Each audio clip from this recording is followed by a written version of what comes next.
Do you have a team that you know can do more, but right now they're just not taking initiative? If so, then this week's episode of The Happy Leader is for you.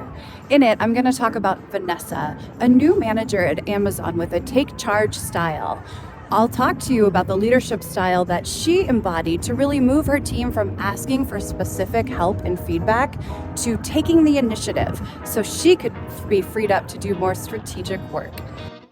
Welcome to The Happy Leader.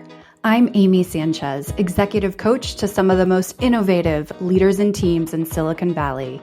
I'll share stories and tips to help you navigate the most common leadership challenges so you can amplify what matters most: happiness. The key to happiness is unique and different for everyone, but I have yet to meet a motivated manager who said, "I really don't care how my team performs." If you're a leader with direct reports, then the success of your team is directly tied to how effective you are as a manager. And feeling effective in an area where you devote an enormous amount of time and effort is directly tied to personal happiness. In this week's episode of The Happy Leader, I'm going to share the best overall management style for today's multi-generational workplace that will enable you to invest your time and efforts in a style that has the highest chance of optimizing the success of your team. And by extension, you. I'll share why this is the best style, of course, a story from the Silicon Valley archives, and specific tips to help you embody this style as a leader. Are you ready for the style? Here it is.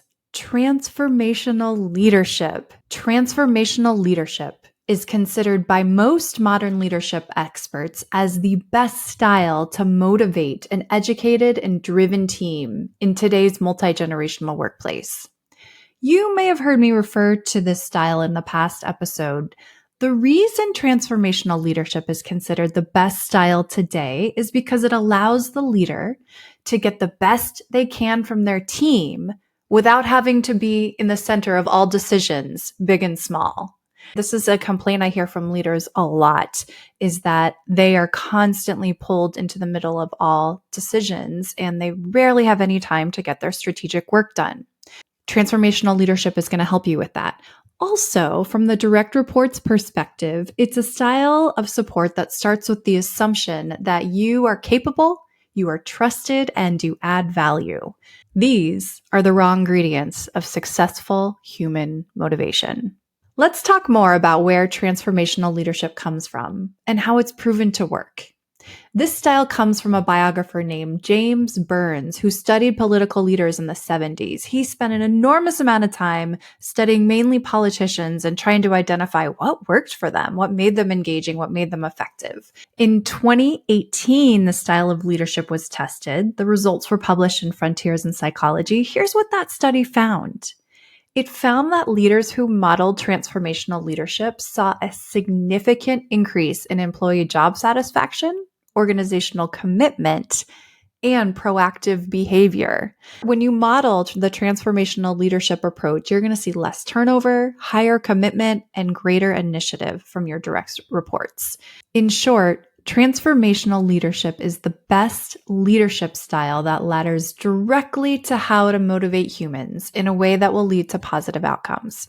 Let me share a story from the Silicon Valley archives to really bring this to life. I once worked with a really talented leader at Amazon who had recently inherited a team and became a manager for the first time. Let's call her Vanessa. Vanessa was a high performer as an individual contributor, and as a result, she was rewarded by being promoted into management. That's usually how it happens, right? That's how it happened for me. It's likely how it happened for you. The challenge was, and this is often the gap that I see, the promotion to a management role didn't come with management training. Even at a large company like Amazon, this wasn't a given that managers were promoted and put into leadership training. But to her credit, she recognized the gap and hired me to help. Vanessa was really smart and she was really dynamic, and her personality worked well in the Amazon culture. She was direct. She wasn't afraid to speak up when she didn't agree with something. Those of you who are familiar with the DISC framework, she was a solid D in a company culture that rewarded the D approach. Here was where her challenge was. As a first-time manager, she wasn't sure the best way to motivate her team. There was one member on her team that felt really easy to motivate. She was easy to lead. She acted a lot like her. She took initiative. She needed very little guidance. But there were 3 others on her team that just felt like a conundrum, like a Rubik's Cube that she needed more time to figure out. In one coaching session in particular, I remember she shared the crux of her challenge. She said, "Members of my team don't push back when they're in cross-functional meetings. Others keep pointing the finger at my direct report and place blame on him. And he doesn't highlight the fact that he's just the conduit in trying to get their team to adopt a technology that the company has sunk millions into, and they refuse to use it.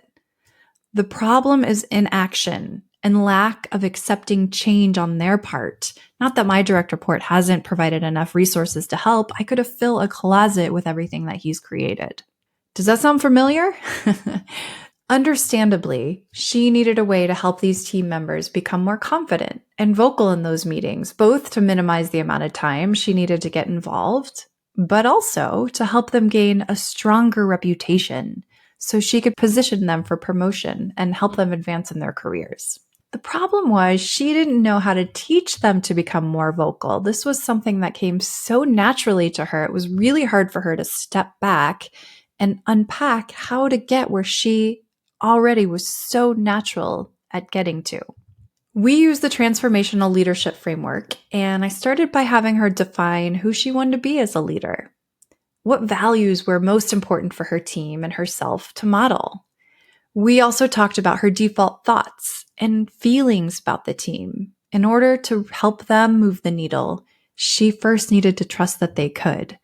And luckily, she did. Next, we looked closely at her approach, how she was trying to motivate members of her team. As a person who was used to taking charge and working independently, she would often respond to challenges by jumping in to solve the issue. She was the fixer. That worked as an individual contributor, but as a manager, that approach created a dependence on her help and didn't teach her team to fly without the help of Mama Bird. Instead, she traded her fixing approach for a coaching approach. When her team came to her with challenges, she responded with open-ended questions to help them think through the right approach and let them take action on their own. She even gave them safe places to practice so they could fail without long-term consequences.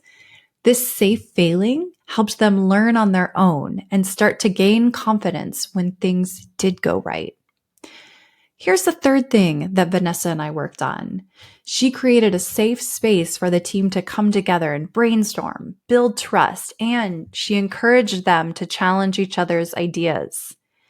She was developing a team atmosphere that made it feel safe to have challenging conversations. This led to better ideas and more initiative from her team members, which is what she really wanted. And it helped them get comfortable doing this when they were in other meetings as well. The final thing that she implemented was she had regular one-on-ones with her team, each individual of her team. And instead of using this time to solely talk about project timelines and tasks, she spent this time getting to know her team better.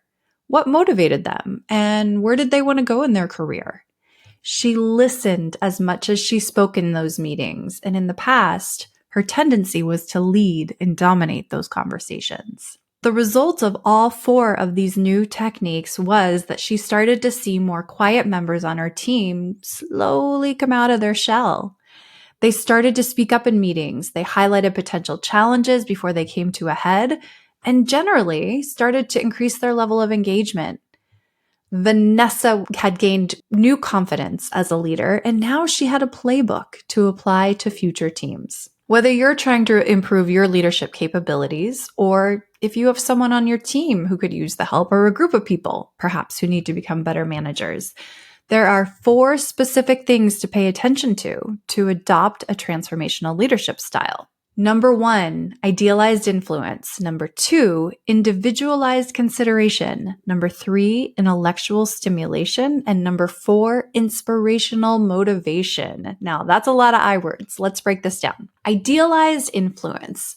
This is how you show up for those that you influence. It all starts from the top. So the way that you show up is really going to matter to your team. Idealized influence, it describes leaders who model ethical behavior. This means they make values-based decisions that consider the needs of the entire organizations, not just their own needs, and they're typically mission-focused. They're the first to take responsibility when things go wrong. This leads them to foster a climate of trust and motivation among the team. We're all in this together. When things go right, I'll give you the credit. When things go wrong, I'll take the fall. This creates an incredibly loyal team. The second thing to tune into as you start to increase your prowess as a transformational leader is inspirational motivation. In short, how do you motivate? Transformational leaders focus on inspiring people by inherently believing in their abilities. In short, they lean into trust and set the tone that their people can do anything they set their mind to. Now, if you're a parent, this approach may sound familiar as the most effective way to motivate humans because it's rooted in the philosophy of trust and positive reinforcement. It's the same effective approach in leadership. This belief increases the dedication and commitment from each individual on your team. Think about that teacher that you had growing up who believed in you and wanted you to do well. That's what we're going for here. There's also a piece to clarity and communication to this. Transformational leaders are able to articulate a unified vision that encourages team members to exceed expectations. They understand that the most motivated employees are the ones who have a strong sense of purpose. These leaders are not afraid to challenge employees. They remain optimistic about future goals and are skilled at giving meanings to the task at hand. Do you remember the last time you got a task from your manager and you had no idea what it was for or why you needed to do it? This is the thing we're trying to avoid. The third thing to pay attention to in transformational leadership is intellectual stimulation. In short, how you contribute in team conversations. Transformational leaders regularly challenge assumptions. They take risks and they solicit team members for their input and ideas. There is an equal balance of talking and listening. There is an idea that I see often when working with teams that challenging a teammate will hurt their feelings or damage the relationship. And if you haven't built that trust, it could. When trust is intact and the team has the right framework to challenge ideas, this is going to take your team's ideas from good to great. These leaders don't fear. They're not focused on what's the right strategy to avoid failure. Instead, they foster an environment where it's safe to have tough conversations, be creative, and voice diverse perspectives.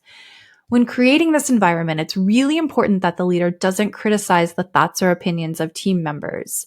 When you prematurely shut down ideas, you create a climate of distrust and quiet. Instead, these leaders empower employees to ask questions, practice a greater level of autonomy, and ultimately determine more effective ways to execute their tasks. Here's the fourth thing to tune into if you're trying to really embrace this style: individual consideration. This is how you demonstrate how well you know your team. Transformational leaders listen to employees' concerns and needs so they can provide adequate support. They operate from the understanding that what motivates one person may not motivate someone else.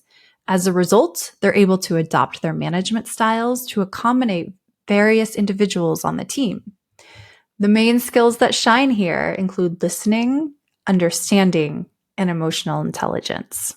Individual consideration is the degree to which a leader attends to each follower's personal needs. Transformational leaders encourage members by focusing on the way each person affects the overall goal. By leveraging transformational leadership, you will start to foster a culture where team members take initiative and they're proactive in solving problems. If you want to go through a training program that will enable you or members of your team to learn this style, go to my website, swim-against.com, and send me a message. I've taught many leaders this approach, and I'd be happy to work with you or your team to help them.